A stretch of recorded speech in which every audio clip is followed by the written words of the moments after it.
자, 우리가 구원은 원함이 아니라 자격이라고 했어요. 그 자격을 이루는데 가장 중요한 것이 회개하고 예수님을 영접하는 겁니다. 그래서 구원을 이루는 회개에 대해서 우리가 쭉 하나씩 살펴보고 있는데 오늘 7번째 시간입니다. 따라해 보겠습니다. 분노를 이겨라. 다 같이 한번 해봅니다. 시작. 분노를 이겨라. 우리 모두가 피부로 느끼는 것 있죠. 우리가 살고 있는 이 시대의 특징은 가정에서부터 시작하여서 사회 전반에까지 분노가 가득한 세상이 되어가고 있다는 거죠.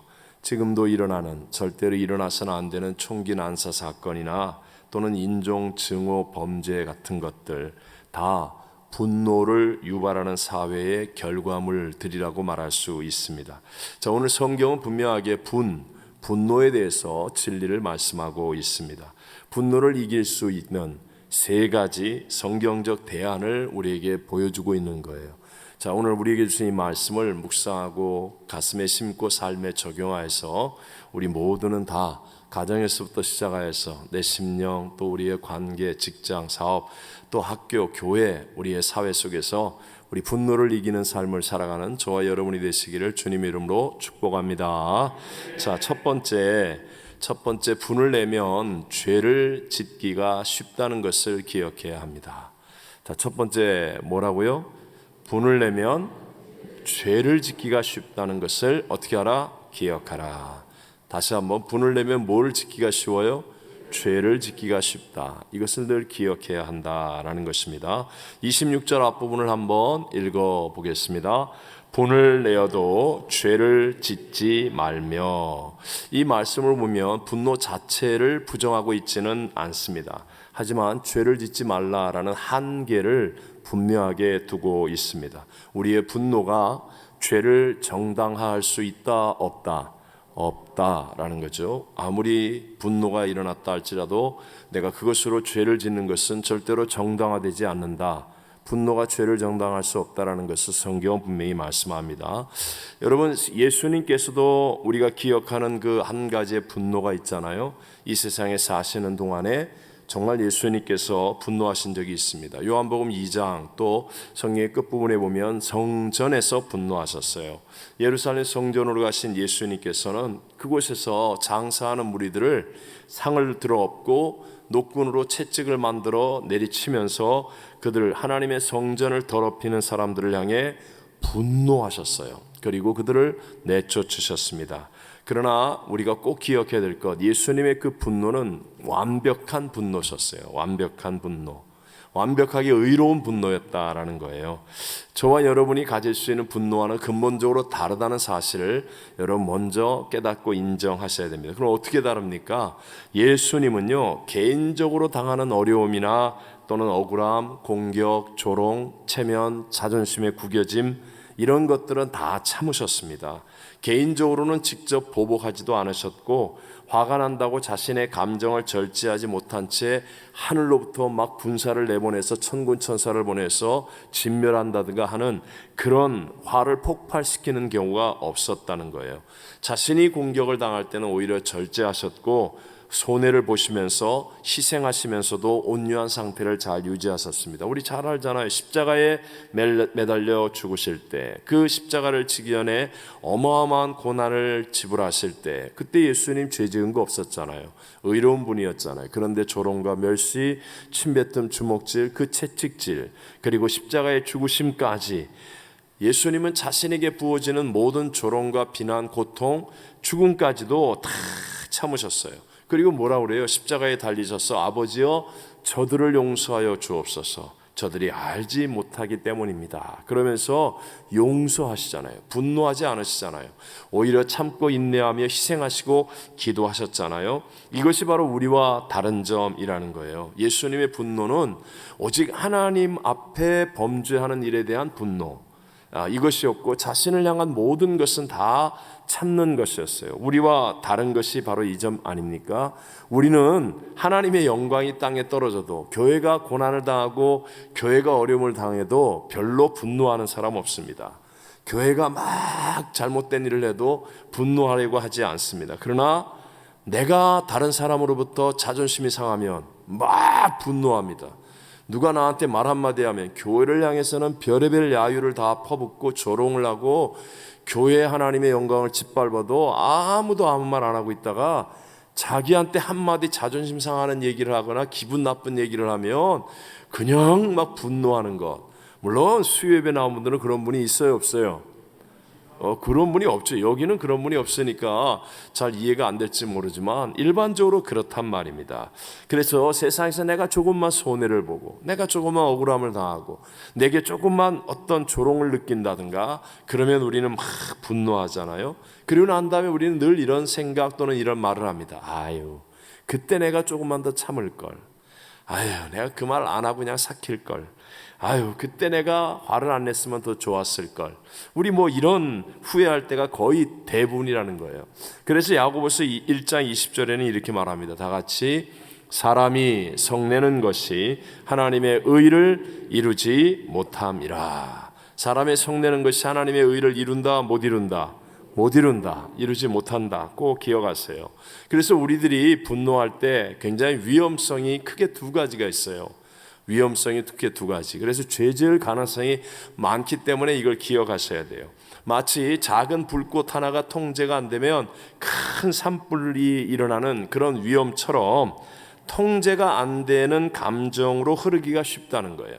나의 작은 화가 불씨가 되어서 처음에는 그냥 분노하는 것이었고 화내는 것이었는데 이게 도화선처럼 갑자기 내가 통제할 수 없는 그런 어떤 감정으로 흘러버리게 되는 것이 바로 분노의 위험성이라는 거예요. 쉽게 말하면 분노는 코로나19 같아요. 코로나 전염병 같아요. 바이러스 같아요. 순식간에 분노는 모든 것을 다 덮어버릴 수 있다라는 거예요. 여러분, 제 이야기가 잘 이해가 안 되면 오늘 집에 들어가자마자 여러분 화를 내보십시오. 집에 들어가자마자 막 화를 내보시면 그러면 아마 여러분의 배우자, 여러분의 자녀, 여러분의 부모님 뭐 어쨌든 뭐 주변 사람들이 처음에는 왜 그래? 화내지 마. 뭐 때문에 그래? 혹시 이렇게 달래줄 수 있을지 모르지만 여러분 만약에 계속해서 화를 내면 그럼 어떻게 될 것 같아요? 그 다음에 분위기가 어떻게 되죠? 그냥 다 같이 화내는 거예요. 네가 뭔데 소리를 지르고 그래? 뭐 네가 뭘 잘했다? 왜 그러는 거야 도대체? 그러면서 이제 막 전체가 덩달아 화를 내기 시작하겠죠. 가정의 분위기는 깨어지고 행복은 부서져 버리고 마는 겁니다. 그러니까 이 분노의 감정은 전염병과 같다라고 생각하셔야 돼요. 순식간에 도화선처럼 그냥 걷잡을 수 없는 감정으로 번져난다는 것. 그래서 뭐 묻지마 살인 같은 것, 이런 것들도 사실은 이 작은 분노의 도화선으로부터 시작하는 것이죠. 두 번째가 분노는 파괴적인 에너지가 너무 강하기 때문에 위험하다는 거예요. 우리는 생각하기를 내가 화 한 번 내는 게 그게 뭐 대단할까 이렇게 생각할지 모르지만 아니에요, 여러분. 어떤 사람은 어렸을 때 아버지가 화를 낸 그것이 한 번 낸 그것이 평생의 치명적인 상처를 가지고 살아가는 사람도 있어요. 이 분노가 갖고 있는 에너지는 내가 생각할 수 없는 상대방에게 어마어마한 데미지를 줄 수 있고 평생을 어떤 영적으로 또는 정신적인 장애를 만들 수도 있다는 거예요. 워싱턴 대학의 엘마 게이츠라는 대학 교수가 있습니다. 그분이 이 사람의 침에서 나오는 침전물을 분석 조사했는데 제가 뭐 다른 건 다 빼고 이렇게 좋은 말을 할 땐 침 색깔이 밝고 점점 이렇게 화를 내고 욕을 하면 침 색깔이 이렇게 점점 짙어지다 갈색으로 변하는 하여튼 그런 거예요. 그래서 욕을 하거나 화를 내거나 짜증을 낼 때 그때 이 침이 튀잖아요, 여러분. 그 침전물들을 모아 보니까 그건 점점 짙은 갈색이 되더라는 거예요. 그래서 이 침의 침전물들을 모아서 흰 쥐에게 주사를 냈더니 쥐가 몇 분 안에 죽더라는 겁니다. 1시간 내내 화를 내고 욕을 내뱉는 사람에게는 여러분 실험용 쥐도 그냥 내가 내뱉는 침으로 죽일 수 있어요. 네? 침으로. 그러니까 화내는 사람 앞에서 침 튀면 안 돼. 도망가야 돼. 네? 도망가야 돼. 이거 진짜 과학적인 이거를 분노의 침전물이라고 얘기합니다. 그러니까 여러분 보세요. 화내면서 내 입에서 나오는 침의 침전물조차도 이렇게 치명적인데 여러분 이게 얼마나 이 무서운 에너지를 갖고 있느냐 하는 거예요. 예수님께서는 산상수훈의 그 유명한 설교에서 굉장히 엄청난 말씀들을 많이 하셨는데, 그 중에 우리가 잘 아는 말씀, 화내는 자, 바보라고 하는 자, 지옥불에 들어간다라는 말씀 있잖아요. 마태복음 5장 22절의 말씀인데 좀 더 이해하기 쉽도록 세번역 성경으로 한번 읽어보겠습니다. 다 같이. 그러나 나는 너희에게 말한다. 자기 형제나 자매에게 성내는 사람은 누구나 심판을 받는다. 자기 형제나 자매에게 얼간이라고 말하는 사람은 누구나 공의회에 불려갈 것이요, 또 바보라고 말하는 사람은 지옥불 속에 던져질 것이다. 아멘. 아멘입니까? 자, 이건 내가 나중에 결론에서 한번 더 얘기하겠습니다. 이거 아멘 하셔야 됩니다. 정말 아멘 하셔야 됩니다. 두렵게 아멘 하셔야 됩니다. 이건 누가 하신 말씀이에요? 누가 하신 말씀이에요? 예수님이 하신 말씀이에요. 그것도 산상수훈에서 예수님의 모든 설교를 엑기스로 모아서 이것만은 저희 교육자들이 산상수훈을 5장부터 7장까지를 다 외우기 위해서 우리 노력하고 있어요. 이거는 뭐 평생 우리가 생각하고 지켜야 되는 엑기스 같은 내용이거든요. 근데 거기에서 이렇게 화내는 것, 얼간이라고 얘기하는 것, 바보라고 얘기하는 게 지옥불에 들어간다. 지옥불에 들어간다라고 말하는 거예요. 이 말씀을 보면 우리가 분노를 절제하지 못한다는 게 얼마나 하나님 앞에 큰 범죄가 되는가를 강력하게 경고하고 있는 것입니다. 여러분, 분노는 근본적으로 영적인 문제와 직결되어 있습니다. 그래서 이 분노는 곧바로 인격이 되어집니다. 인격. 이제 우리는 모두가 다 자신의 인격에 대해서 책임을 져야 하는데, 저와 여러분이 아는 것처럼 인격적으로 신뢰할 수 있고 훌륭한 사람치고 화를 아무 데서나 막 내는 사람이 있습니까? 없습니까? 없어요. 없어요. 그러면 안 돼요. 인격적으로 내가 존경하고 신뢰해야 될 분이 아무 데서나 화를 내면, 그러면 한두 번은 이렇게 바라봐 줄 수는 있겠지만, 그게 만약에 화를 아무 때나 낸다, 그러면 그 사람은 신뢰하면 안 돼요. 죽이는 사람이거든요. 떠나야 되는 거예요. 화내서 여러분 성공하는 사람이 없어요. 여러분이 직장에서 큰 인물이 되려면 화를 참아야 돼요. 화내고 아랫사람을 바르게 다스릴 수 있다?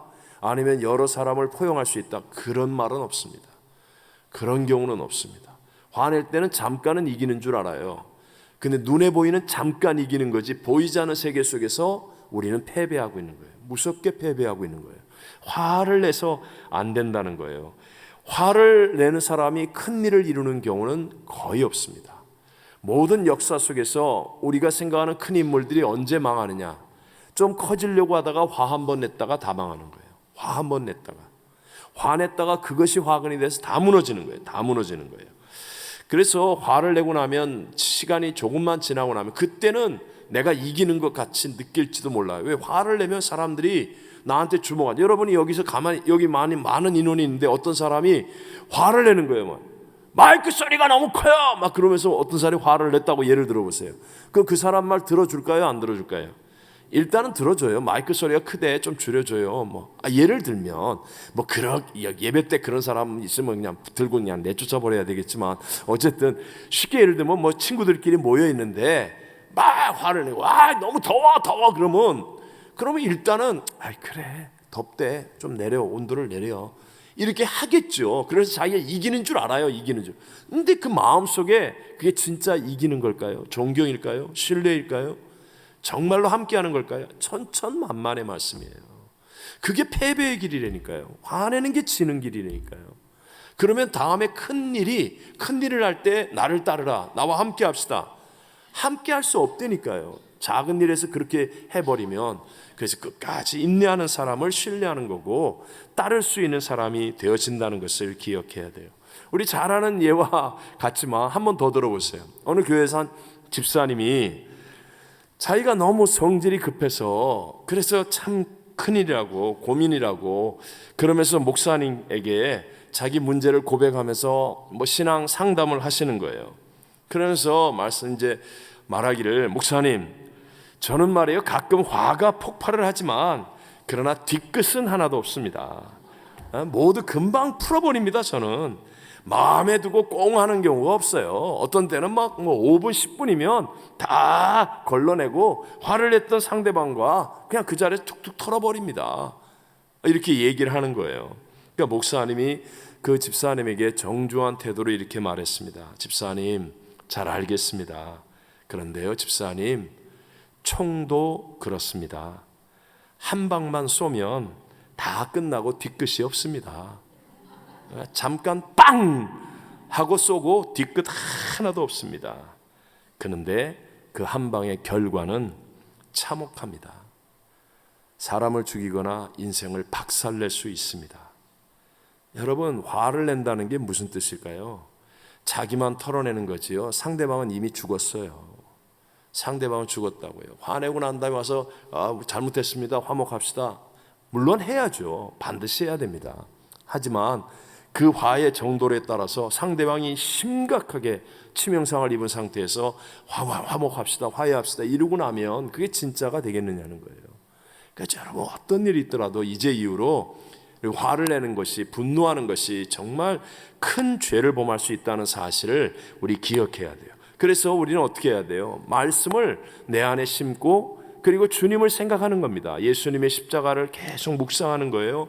그러면서 성령님의 도우심을 구하는 겁니다. 성령님 도와주십시오. 예수님이 참으신 것처럼 저도 잘 참을 수 있게 해주시고 제가 기도하여서 승리하게 해주십시오 라고 하는 거예요. 그러면 저와 여러분도 반드시 이기는 자가 될 줄로 믿습니다. 이길 수 있다고 성경이 우리에게 가르치고 있는 거예요. 왜냐하면 이것은 예수를 믿는 사람들에게 하나님이 주신 능력의 약속이기 때문에, 하나님이 주시는 약속이기 때문에 내가 십자가를 바라보고 성령의 도움을 구하여 하나님 이 순간을 잘 참게 해주십시오, 분노하지 않게 해주십시오, 화내지 않게 해주십시오 하면 하나님이 희한하게도 우리를 극복할 수 있는 능력으로 이끌어 주실 줄로 믿습니다. 그리고 여러분, 화가 나려고 할 때는요, 먼저 믿음을 선포하는 거예요. 막 못 참을 만큼 화가 날 때는 할렐루야! 한번 해보세요. 시작. 할렐루야! 못 참을 만큼 화가 날 때 감사합니다! 주여! 하세요. 자꾸 연습하세요. 이게 가능한 모든 장소에서. 저 같은 경우는 운전하다가 잘합니다. 저도 성질 참 더러웠잖아요. 막 운전 이렇게 하고 누가 세치라고 그러면 이 크랙션을 누르고 싶은 속도가 정말 빨라요. 그때 할렐루야! 그러면요, 진짜예요. 그러면 진짜 순식간에 화내는 마음이 사라지는 거예요. 주여 감사합니다. 네. 이걸 자꾸 훈련했어요. 그래서 사업장에서도 그냥 시도 때도 없이 할렐루야! 감사합니다. 처음에 한두 번만 이상해요. 근데 계속 하세요. 운동할 때도, 또 운전할 때도, 집에서 일하다가 짜증이 날 때도, 빨래를 혼자 한다든가 설거지를 오래 한다든가 청소를 할 때 힘들 때, 그때 계속해서 입술로 먼저 선포하고, 그리고 우리 새벽에 웃는 거 그거 아무것도 아닌 것 같죠? 자꾸 웃어야 돼요. 특히 연세가 드실수록 웃을 일이 있어요, 없어요? 웃을 일 없습니다. 본인은 모르는데 웃을 일이 없어요. 그렇게 가면 안 돼요. 근육도 안 쓰면 이게 굳어지잖아요. 안 쓰면 진짜로 이게 굳어져 큰일 나거든요. 그래서 자꾸 웃어야 되는 거예요. 의지적으로 막 웃고, 남들이 웃을 일 있으면 아직 말귀를 못 알아들어도 일단 웃고 보는 거야. 뭐라 그랬어? 저도 가끔 가다가 이제 우리 자녀들하고 밥을 먹거나 무슨 얘기를 할 때 갑자기 애들이 이건 너무 재밌었다 그래서 보여주거나 아니면 화면에서 뭐가 나와서 막 웃어요. 뭐라고 그랬는지는 모르겠어. 못 알아듣겠어요, 저는. 그래도 일단 그러고 나서 나중에 물어보는 거야. 그거 아까 왜 웃었냐? 그러니까 자꾸 웃는 거예요. 웃고 사는 겁니다. 자, 첫 번째, 분노의 에너지에 대해서 얘기했죠. 분노의 파괴력. 그래서 분을 내면 뭐 하기가 쉽다? 죄를 짓기가 쉽다. 그래서 꼭 기억하셔야 되고요. 두 번째가 분노를 품고 있지 말아야 합니다. 분노를 어떻게 하지 마라? 품고 있지 말라. 분노를 품고 있지 말라. 품고 있지 않으려면 버려야 된다는 얘기죠. 26절 우리 함께 다 같이 읽어보겠습니다. 분을 내어도 죄를 짓지 말며 해가 지도록 분을 품지 말고 그랬습니다. 여기 보면 분이라는 말이 두 번 나와요. 앞에 분과 뒤에 있는 분은 한국말로는 같은 분이지만 헬라어로는 달라요. 뒤에 나오는 분이 훨씬 더 강력하고 지독한 차원의 분입니다. 그러니까 분을 내어서 그 분노 안에 머무르고 있으면, 그 분노를 품고 있으면, 그러면 나도 모르는 사이 이 분노가 점점 더 강력하고 지독한 분이 되어진다는 것을 말하는 거예요. 그래서 에베소서 4장 그 밑에 31절을 보면 이렇게 말씀합니다. 다 같이 너희는 모든 악독과 노함과 분냄과 떠드는 것과 비방하는 것을 모든 악의와 함께 버리고, 분냄을 함께 버리고 분노는 할 수만 있다면 즉시 버리는 훈련을 해야 됩니다. 자꾸 버리는 훈련. 자, 화를 못 참는 사람을 위한 마음 사용 설명서라고 말하는 책이 하나 있어요. 그 책 제목이 분노도 습관이다라는 책입니다. 내용이 막 다 훌륭한 건 아닌데 제목은 정말 훌륭하고요. 내용도 아주 좋아요. 내용도 좋습니다. 의학 기자가 쓰셔서 좋아요. 근데 분노는 정말 중요한 게, 분노도 뭐라고요? 습관이라는 거예요. 분노는 습관의 문제예요. 습관의 문제이기 때문에 훈련을 통해서 내가 어느 정도 다스리고 통제할 수 있다라는 것을 말하는 거예요. 보통 우리가 아주 정말 잘못 갖고 있는 생각 중에 하나가, 자꾸 뭐 화나는 일이 있으면 마음에 두지 말고, 여기까지 맞아요. 마음에 두지 말고 그 다음에 자꾸 이렇게 뭐 카타르시스 해법이라고 그래요. 발산하라, 그냥 화를 내라, 뭐 이런 얘기하잖아. 이게 정말 마귀가 하는 거짓말이에요. 잘못된 거예요. 절대로 그렇지 않아요. 그래서 사람들이 화를 막 이렇게 많이 내는 외향적이고 다혈질의 사람이 더 건강하다. 그거 거짓말이에요. 그렇지 않아요. 절대로 속지 마세요. 우리의 뇌는요, 익숙한 것을 좋아한다고 그래요. 그대로 읽어드릴게요. 뇌는 득이 되는 행동을 하는 것이 아니라 익숙한 것을 반복한다. 자주 하는 행동이 몸에 배어서 기억으로 남는 것이 습관이다. 뇌는요, 자꾸, 여러분, 길이라는 게 뭐예요? 처음부터 길이 있어요, 없어요? 처음에 길 없습니다. 자꾸 다니니까 길이 되는 거예요. 뇌가 그 역할을 하는 거예요. 처음부터 우리가 그런 사람이 아니고 한 번, 두 번 자꾸 화를 내는 게 습관이 되는 거예요. 자기 딴에는 이게 카타르시스 해법이다, 뭐 풀어버린다 그러면서 화를 막 내는 거예요. 화를 내는 게 한 번, 두 번, 세 번, 10번 딱 습관이 돼. 뇌가 기억해요. 그래서 언제나 보십시오, 여러분. 화내는 사람이 화냅니다. 똑같은 일인데 뭐 부엌에서 아니 뭐 하다가 무슨 일 생길 때 화내는 사람이 화냅니다. 화내는 사람이. 그 왜 그래요? 그 사람은 뇌가 화내는 것을 기억하고 있는 거예요. 자꾸 화내는 습관이 만들어진 사람들이에요. 네? 만들어진 사람들. 교회에서도 가끔 가다가 우리 아이들이 막 지나치게 막 소리를 지르고 화를 내는 거, 그거 마치 스트레스 푸는 거야. 스트레스 푸는 거 아니에요. 그거 애 망치는 거예요. 화내는 습관을 만들어 놓는 거예요. 교회에서만 그래요? 학교 가서도 그렇고 사회생활 할 때도 그렇고 화내는 길이 드는 거예요. 큰일 나는 겁니다. 그렇게 하면 안 돼요. 내가 습관으로 기억하게 되어진다는 거예요. 똑같은 얘기입니다. 정신의학자가 쓴 책 감정은 습관이다 라는 책이 있습니다. 동일한 말을 합니다. 뇌는 좋은 감정보다 익숙한 감정을 선호한다 그랬습니다. 좋은 감정보다 어떤 감정을 선호한다?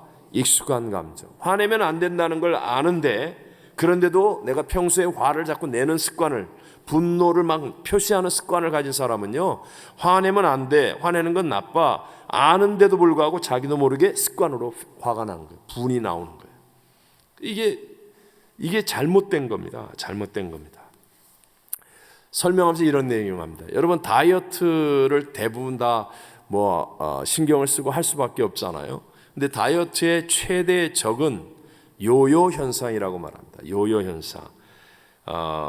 다이어트를 해서 체중을 뺄 수는 있는데 그 뺀 체중을 유지하는 사람은 2%에서 3%밖에 안 된대요. 그러니까 체중 뺐다고 막 자랑하죠. 내가 이번에 뭐 20파운드 뺐어, 뭐 30파운드 뺐어 자랑하죠. 얼마 지난 다음에 보세요. 다시 그대로 다 돼 있지. 제가 지금 여기 없어서 내가 얘기를 못 하겠는데, 대부분 다 뺐다고 막 그래요. 근데 뺀 다음에 얼마 지나고 난 다음에 보면 다시 다 이렇게 돼 있어요. 그 왜 그런 줄 아세요? 뇌의 속성 때문에 일어나는 현상이래요. 뇌의 속성. 이 몸무게를 줄여놓으면 이 먹는 게 습관이 되어 있잖아요. 뭐 야식이 습관이다. 먹는 게 습관이에요. 그러면 이 뇌가 이게 다이어트를 시작하면 뇌가 비상이 걸린답니다. 그래서 어느 단계에서는요, 이 뇌가 옛날에 하던 것을 못 감당할 정도로 하도록 이걸 뇌가 작동하기 시작하는 거예요. 그래서 이게 먹는 습관이 들은 사람들은 뭐 예를 들어 야식, 라면, 햄버거 뭐 예를 들어 이게 습관이 딱 들은 사람은요, 내가 의지가 약해서 먹는 줄 알아요. 의지가 약해서 먹는 게 아니에요. 나는 왜 이렇게 의지가 약해? 그러면 자기를 저주합니다. 나는 안 되는 사람인가 봐.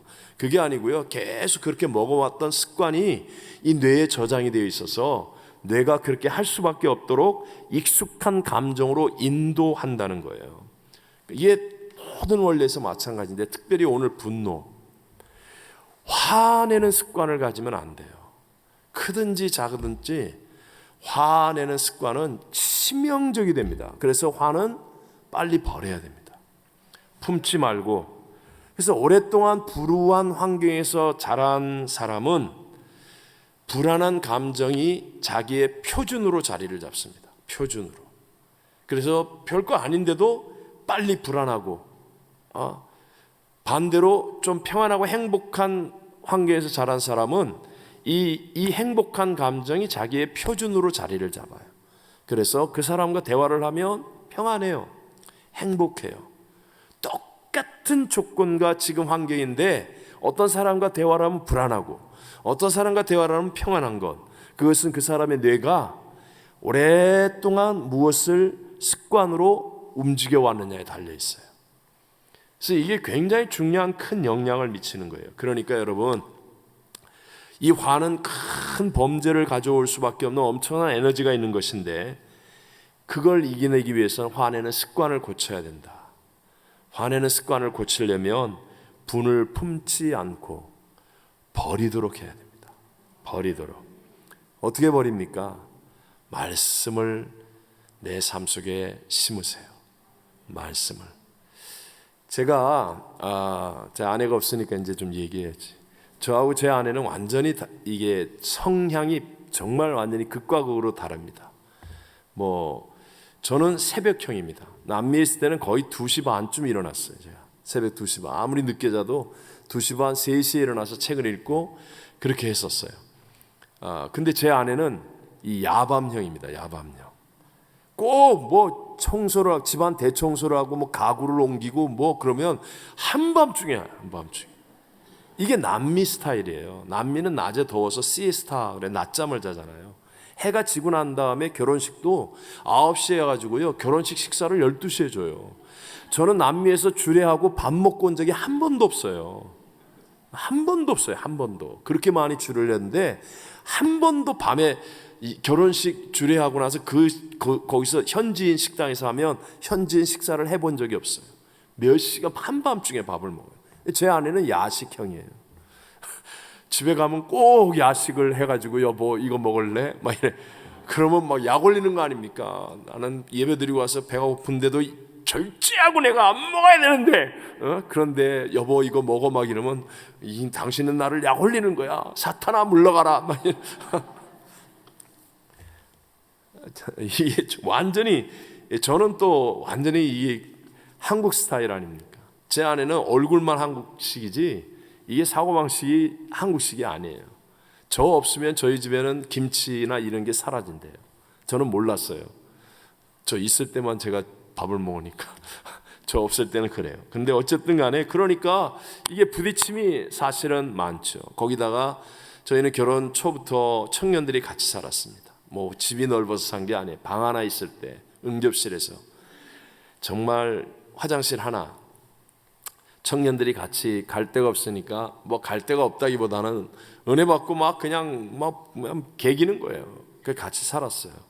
근데 그 청년들이 얼마나 이게 또 혈기가 많고 또 그럽니까? 그러니 뭐 옛날에 하던 습관이 있어서 밤에 이렇게 뭐 있다가 안 보이면 어디 갔나 그러면 또 한잔 하고 오고, 밖에 나서 뭐 예를 들어 뭐 아직까지 담배를 못 끊은 사람 담배도 피고 오고, 이런 그냥 사고 사건, 또 같이 있으니까 또 잘 싸워요. 탕탕 쿵탕 그러고 막 싸우고 뭐 사건 사고가 많았어요. 그러니까 제가 화를 잘 내는 거예요. 화를 잘 내는 거예요. 제가 안 그래도 저는 좀 저희 아버님을 좀 닮아서 제가 이렇게 좀 카리스마가 있는 편이거든요. 근데 이 화를 자꾸 내는 거예요. 이러면 안 되겠다. 근데 하나님이 딱 이 말씀을 주셨어요.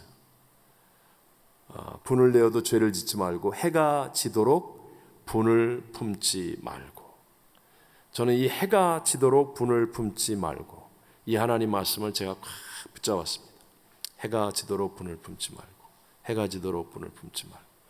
그래서 저도 어쩔 수 없이 막 화가 나거나 분을 내고 난 다음에도 해가 지도록 분을 품지 말고, 해 지기 전에 반드시 분의 문제를 해결하려고 몸부림을 쳤어요. 아니 되더라고요. 하나님 말씀을 내가 마음속에 심으니까 되는 거예요. 해가 지도록 분을 품지 말고, 이 말씀을 믿고 제 말씀 마음에 심고 자꾸 입술로 선포하니까 희한하게 해가 지기 전에 진짜로요, 제가 제 아내한테 비는 거예요.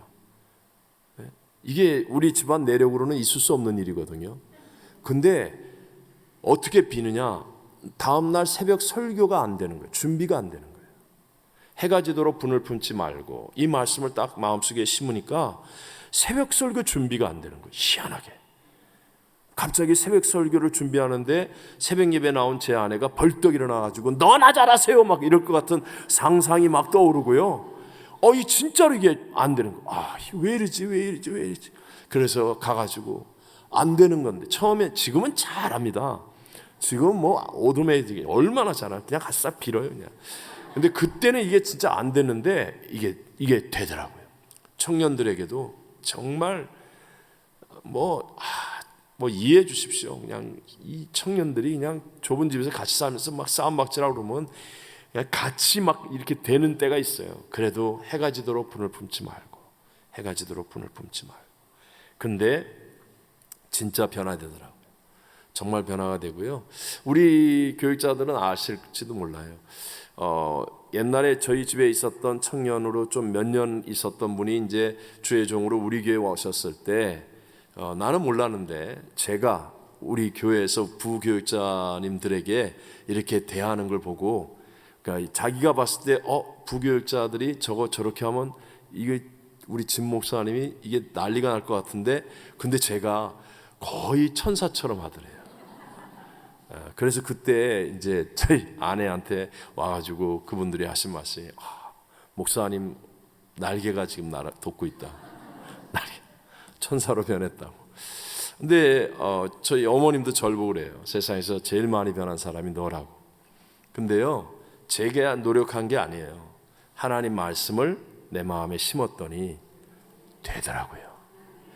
여러분, 하나님의 말씀에는 활력이 있고 살아있는 능력이 있는 거 믿으시죠? 네. 여기 지금 속상한 분들 많이 계시잖아요.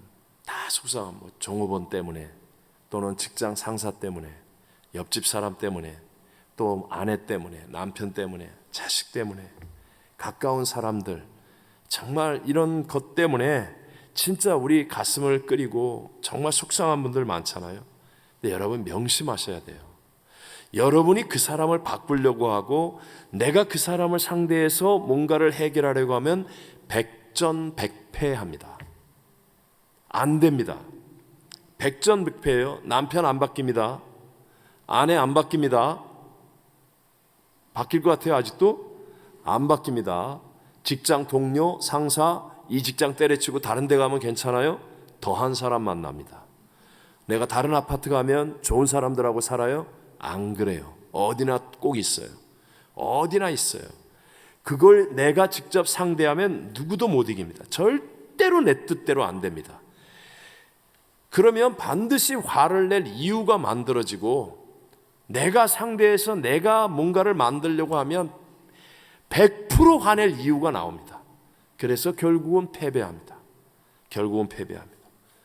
우리는 그 사람을 상대하거나 그 문제를 상대하는 게 아니라 말씀을 상대하는 사람이 되어야 될 줄로 믿습니다. 여러분, 정말이에요. 말씀을 상대하십시오. 사업에 어려움이 있을 때 말씀을 상대하십시오. 가정의 남편의 아내에게, 자녀에게, 또 부모님이 걱정이 있는 분, 또 이웃, 직장 동료, 상사, 부하 직원, 여러 가지. 그럴 때 그것을 직접 내가 상대하려고 하면 안 됩니다. 안 됩니다. 내 속으로 낳은 자식도 안 되는데 누가 됩니까? 근데 내가 하나님 말씀을 상대하잖아요. 말씀을 상대해서 그 말씀이 내 삶에 녹아들어서 내가 그 말씀으로 인하여 변화를 이루기 시작하면, 그러면요, 놀라운 하나님의 역사가 내 주변에 일어나게 될 줄로 믿습니다. 그리고 어느 날 보면 내가 자유함을 누리고 있고 승리한 자가 되어 있고, 나 때문에 다른 사람들에게 좋은 영향이 나타나는 그런 축복의 열매들을 누리게 될 줄로 믿습니다. 여러분, 꼭 이거 정말 명심하셔야 돼요. 말씀을 상대하셔야 돼요. 그래서 말씀을 읽으면서, 매일 말씀을 읽으면서 그 어떤 괴롭히는 사람이 있을 때 매일 성경을 읽다 보면 탁 하고 내게 다가오는 말씀이 있어요. 그 말씀을 계속 묵상하는 거예요. 저는 그때 바로 이 에베소서 이 말씀이 제게 탁 하고 다가왔어요. 이 분의 문제, 화의 문제, 이게 내 힘으로 아무리 혀를 깨물고 애를 써도 안 되는데 성경을 읽는 중에 그냥 탁 이 말씀이 다가왔어요. 그래서 해가 지도록 분을 품지 말고 이 말씀을 늘 묵상하는 거예요. 묵상했더니 내가 한 건 없는데 말씀이 나를 자유하게 만들고 승리하게 만들어 주었습니다. 무슨 문제든지, 그것이 결혼이든 장래든 무슨 문제든지, 여러분, 하나님의 말씀이 내게 탁 다가올 때 그 말씀을 붙들고 그 말씀이 내 삶에 녹아들도록 말씀을 상대하고 있으면, 그러면 반드시 하나님의 역사가 내 주변에 나의 문제의 원인이 되는 그 사람에게도 임하게 되어서 모든 것이 합력하여 선을 이루게 될 줄로 믿습니다.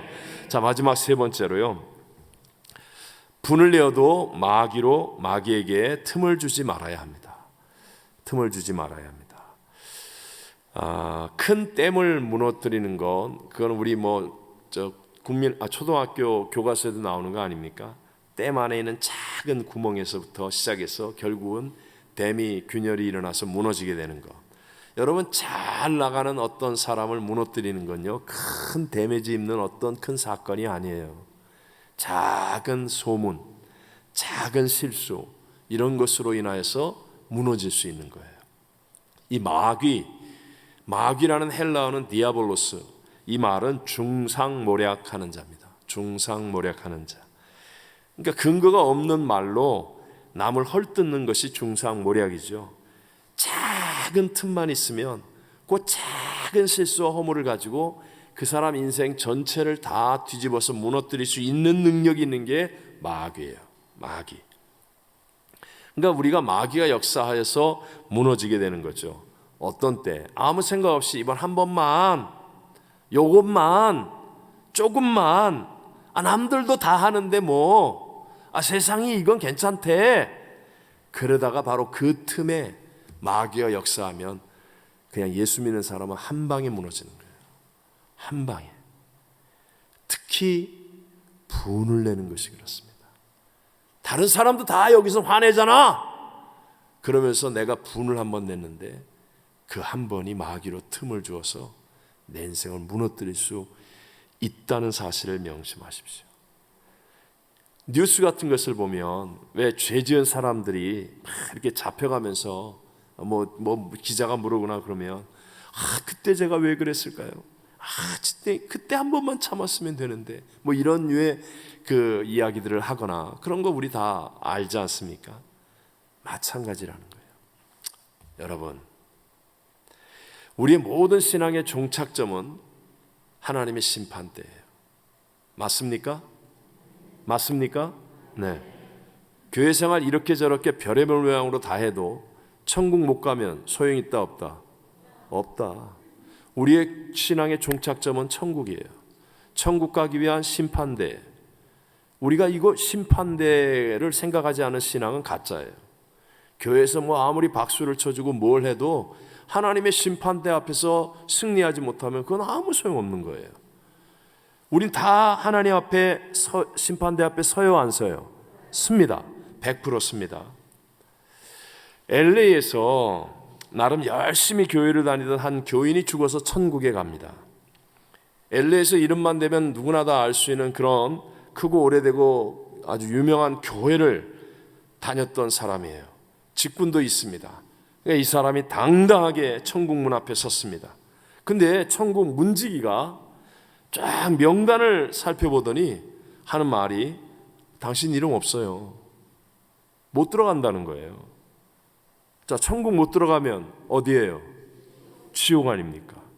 그러니까 여러분, 한국 교인이 그냥 조용히 물러날 사람이 있겠어요? 네. 한국 교인들은 조용히 안 물러납니다. 막 소리를 지르고 난리가 난, 내가 왜 천국을 못 들어가냐고, 뭐가 잘못된 거라고, 당신하고 얘기 안 되니까 책임자 나오라고 그래, 책임자 나오라고 그래. 뭐 하도 때를 쓰니까 시끄러우니까 베드로 사도가 딱 나왔어요.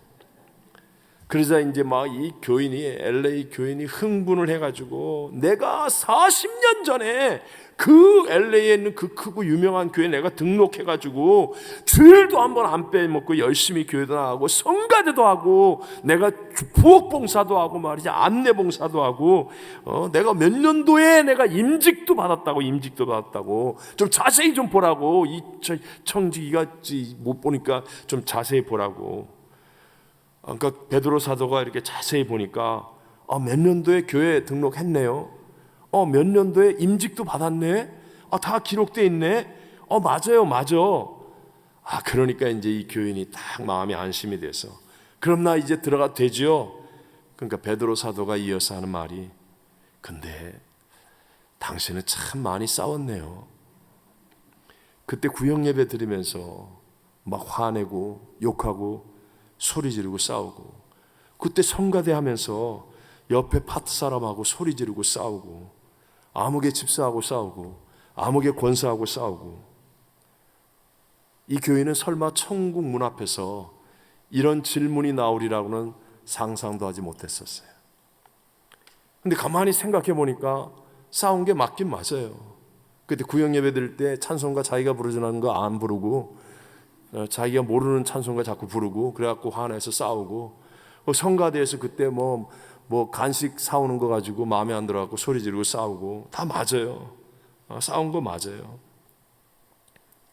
그러니까 이제 이 LA 교인이, 아니 제가 그때 괜히 싸운 게 아니라고요. 그 틀린 거 바로 잡아가지고 신앙생활 바르게 잘해보자고 싸운 거라고. 교회를 바르게 세우기 위해서 내가 싸운 거라고. 그 아무개 집사, 아무개 권사, 그 사람들은 직분자도 아닙니다. 그 사람들이 나쁜 사람입니다. 제가 싸울만 하니까 싸웠지. 제가 괜히 싸웁니까? 제가 이제 천국 가면 절대로 안 싸웁니다. 베드로 사도가 대답합니다.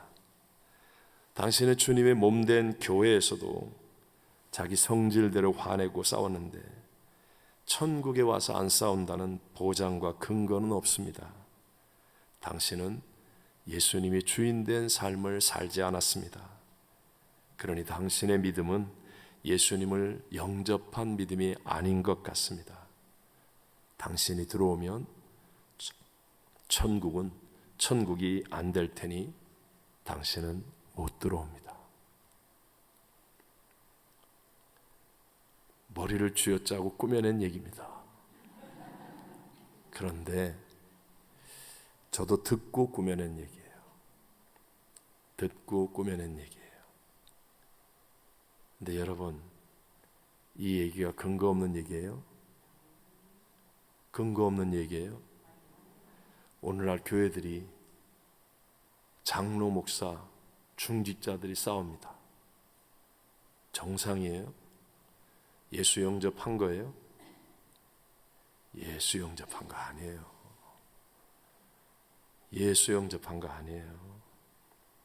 우리 모두가 천국 심판대 앞에 설 겁니다. 저도 서고 여러분도 서고 우리 모두가 다 설 겁니다. 만약에 그때 이렇게 된다면 어떻게 합니까? 만약에 그때 이렇게 된다면 형제를 향하여 바보라 어리석은 놈이라 해도 지옥불에 들어간다고 말씀하신 주님인데, 만약에 그날 정말 나를 향해서 이렇게 말씀하시면 어떻게 합니까? 십자가가 용서라고 말하면서 내가 진정으로 용서하지 못하고 신앙생활하고 있다면, 이게 정상으로 내가 예수님이 주인 된 사람이겠습니까? 아무데나 분을 내고 화를 내도 된다고 생각하십니까? 그게 진짜 예수 믿는 사람이라고 생각하십니까? 아닙니다. 물론 그런 사람도 포용해야 되는 건 사실이지만 그것이 진리가 아니라는 것만은 우리가 인정하고 깨달아야 됩니다. 분을 내는 것 하나님의 뜻이에요, 아니에요? 아닙니다. 죄 지으면 안 됩니다. 해가 지도록 분을 품지 말고 버려야 합니다. 마귀가 틈타면 우리 박살납니다. 우리 모두 분을 이기고 우리 하나님 앞에 승리하는 진짜 복 있는 성도들, 주님과 동행하는 신앙인 다 되시기를 주의 이름으로 축원합니다. 함께 우리 이 찬송가 부르고 기도하겠습니다. 341장 십자가를 내가 지고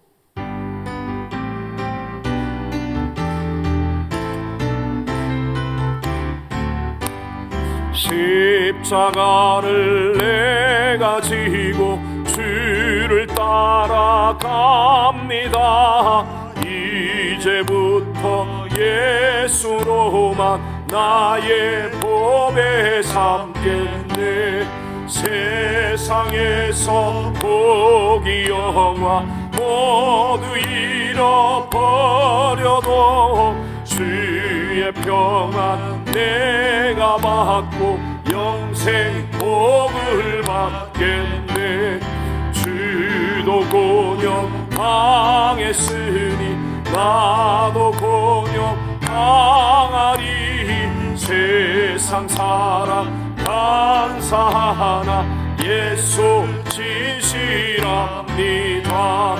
예수 나를 사랑하사 빛난 얼굴 보이며 원수들이 미워해도 염려할 것 없겠네.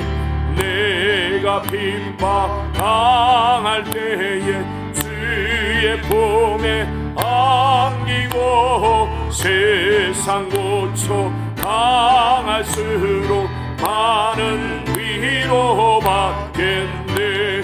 종아 주신 기쁨 외에 기뻐할 것 뭐냐. 주가 나